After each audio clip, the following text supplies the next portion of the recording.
awal mula geng kota ini terbentuk. Mugen awalnya hanya berdiri 2 orang yang hobi touring menggunakan sepeda motor. Mereka adalah Kohaku dan juga Tatsuya. Seiring berjalannya waktu, Mugen ini terbentuk menjadi besar dan kekuatan mereka paling ditakuti di kota. Dari yang awalnya hanya hobi memakai sepeda motor, lama-kelamaan mereka membentuk geng mereka sendiri yang dinamai Mugen. Mugen yang dalam bahasa Indonesia berarti tidak terbatas. Cobra dan Yamato juga tanpa sengaja bergabung karena mereka mempunyai hobi yang sama. Selama terbentuknya Mugen, Mugen sama sekali tidak memiliki ketua. Jadi mereka semua ini menganggap derajat mereka itu sama, dan buat siapapun boleh bergabung di Mugen. Ketika nama Mugen sudah semakin besar dan tali persaudaraan mereka semakin erat, Tatsuya akhirnya memutuskan untuk membuka sebuah restoran makanan. Jadi di masa lalu, ayah dari Tatsuya ini juga pernah membuka restoran. Dan Tatsuya ini selalu dihidangkan makanan-makanan yang lezat. Namun, ketika kisaran usia Tatsuya 10-12 tahun, ayahnya meninggal. Jadi itulah alasannya ingin membuka restoran. Akhirnya restoran tersebut pun dibuka, dengan dibantu rekan Mugen lainnya dan juga Naomi, adik dari Tatsuya, yang akan mengelola restoran ini di masa yang akan datang. Restoran ini bernama Itokan. Buat kalian yang familiar sama restoran ini adalah tempat di mana anak-anak Sano Rengokai Nongki. Shin pun berpindah, memperkenalkan geng baru yang dari awal menyukai musik dan juga fashion sampai kemudian terbentuklah geng yang mereka namai Mighty Warrior. Ketika sebuah kelompok penjual wanita yang sedang berbisnis di atas kapal, tiba-tiba bom asap dilemparkan yang dimana itu adalah Mighty Warrior. Mighty Warrior membajak kapal tersebut dan kapal tersebut berhasil mereka dapatkan beserta uang rampasan yang mereka peroleh. Shin berpindah ke Lemura. Eksistensi Lemura Group terancam oleh kekuatan Mugen. Demi memperluas wilayahnya, mereka akan mencoba berbagai cara untuk menghancurkan Mugen. Lemura memulai masalah dengan memanfaatkan Hyuga Group. Mereka ini memerintahkan Hyuga Group untuk mencari gara-gara dengan Mugen. Dan Hyuga Group mengeroyok salah satu anggota Mugen yaitu Cobra. Setelah Cobra ngadu ke Mugen bahwa kelompok Hyuga Group yang menghajarnya, Mugen pun langsung menghampiri markas dari Hyuga. Pertarungan antara Hyuga Group dan Mugen dimenangkan oleh Mugen walaupun jumlah Mugen pada saat itu sedikit. Hyuga Group yang kalah akhirnya ditinggalkan oleh Lemura Group. Setelah pertarungan tersebut, berita seputar Mugen yang mengalahkan sekutu dari Kuryu pun menyebar. Oleh karena itu, banyak orang-orang yang tidak dikenal di penjuru kota memilih bergabung dengan Mugen. Anggota Mugen pun semakin hari semakin banyak. Karena kabar ini juga, Amimaya Brother kemudian muncul ke kota. Ketika mereka sedang mengendarai motor, mereka bertemu dengan nggak tahu ya, ini beneran anggota Mugen atau cuma Mugen-Mugenan. Nah, hal ini juga sih sebenarnya yang ngerugiin Mugen banget. Karena Mugen ini nggak punya pemimpin, dan orang bisa seenaknya masuk Mugen tanpa ada syarat apapun. Lalu orang-orang mulai manfaatin hal tersebut untuk nakut-nakutin orang atau malak orang dengan memakai nama Mugen. Nah, masalahnya mereka ini berhadapan dengan Amimaya Brother, yang kekuatannya udah di atas rata-rata. Setelah mereka dihabisin, lalu Amimaya bertanya siapa leader mereka, dan setelah itu langsung nyamperin ke markas Mugen. Pertarungan dimulai antara Mugen dan Amimaya Brother. Hampir semua pasukan Mugen dibabat abis sama 2 orang ini. Yang menarik adalah ketika duel Kohaku versus Masaki Amimaya. Pertarungan cukup mantap dan sangat seru, karena duel mereka cukup seimbang. Namun sayang, pertarungan Kohaku dan Masaki tidak diperlihatkan sampai habis. Tiba-tiba Shin sudah di restoran Itokan, dan Cobra bergumam hanya melawan 2 orang, Mugen bisa kalah. Berarti di sini fix Mugen kalah melawan Amimaya Brother. Namun, semenjak Tatsuya meninggalkan Mugen karena fokus ke restorannya, Kohaku mulai berubah dan sering melakukan sesuatu yang berlebihan. Mungkin ini karena efek kepergian Tatsuya, yang dimana Tatsuya adalah partner terbaiknya dari kecil sampai sekarang. Setelah menyadarinya, Tatsuya berusaha mencoba berbicara dengan Kohaku, memberitahu dia bahwa dia tidak bermaksud membuang Mugen. Namun itu hanya sebuah perubahan, dan Kohaku ini tidak siap untuk perubahan. Raut wajah Kohaku yang emosional menandakan bahwa memang itulah penyebab dia berubah.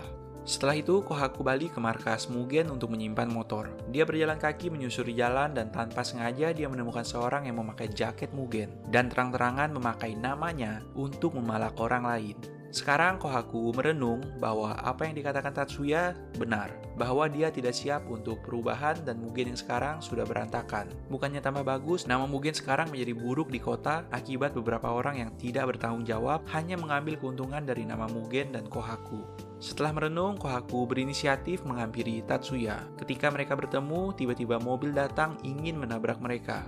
Tatsuya yang spontan mendorong Kohaku, dan akhirnya Tatsuya dan Tsukumo yang ditabrak. Menurut Kohaku, pelakunya adalah anggota Mugen juga, yang memiliki dendam pribadi dengan Tatsuya.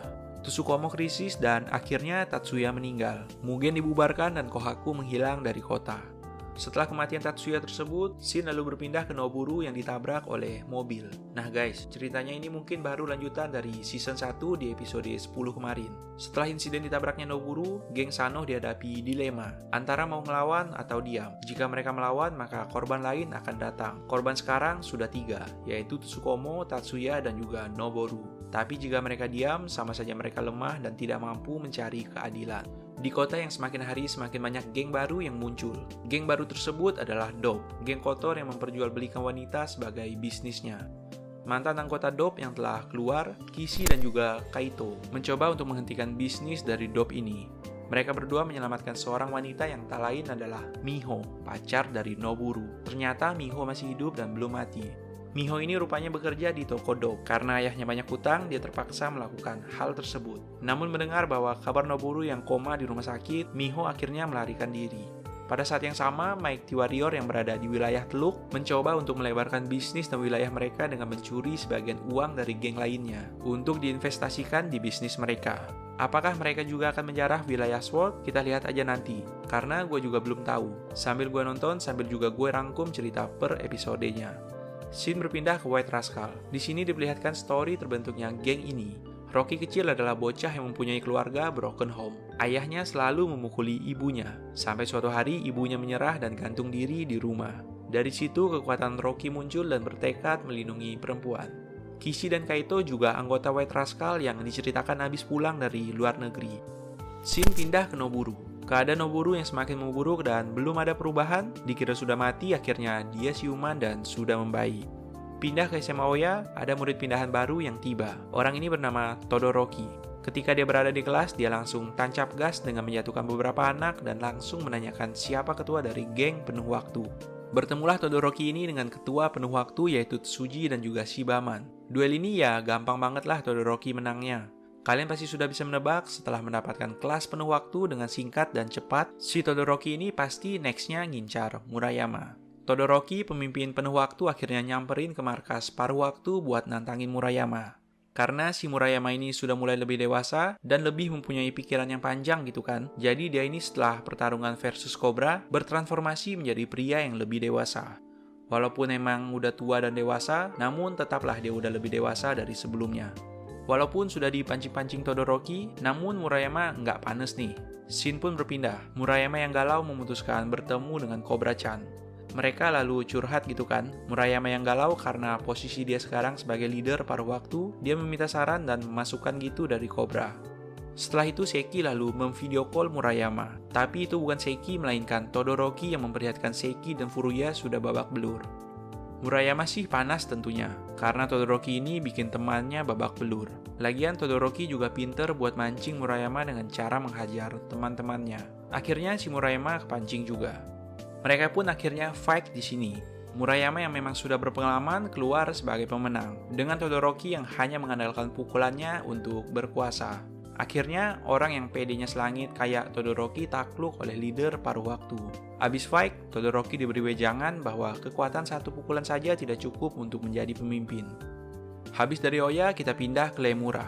Lemura Group masih kesel karena selalu gagal ambil alih wilayah Sword. Gara-gara utusan mereka gagal meyakinkan Darumaika untuk bekerja sama dengan mereka, karena ketuanya Hyuga tiba-tiba menghilang dari kota. Nah guys, for your information ya, pembahasannya sudah mau memasuki episode-episode akhir. Ini sudah masuk ke episode 9 atau 10 gitu. Jadi ceritanya semakin kompleks dan memang seru sih untuk diikutin.